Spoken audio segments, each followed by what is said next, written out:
الحمد للہ رب العالمین وصلی اللہ وسلم علی نبینا محمد وعلی آلہ وصحبہ اجمعین۔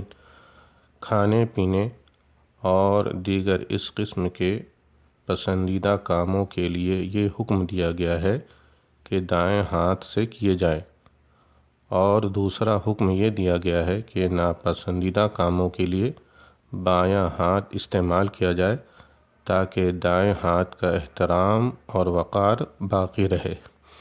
رسول اللہ صلی اللہ علیہ وسلم کا فرمان ہے، لا تأکلوا بالشمال فإن الشیطان یأکل ویشرب بشماله، بائیں ہاتھ سے مت کھاؤ اس لیے کہ شیطان بائیں ہاتھ سے کھاتا پیتا ہے۔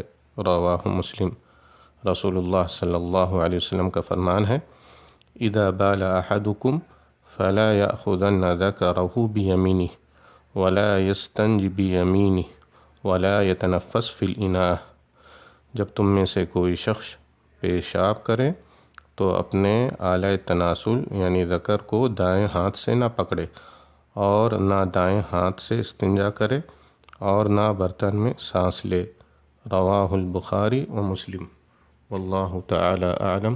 والسلام علیکم ورحمۃ اللہ وبرکاتہ۔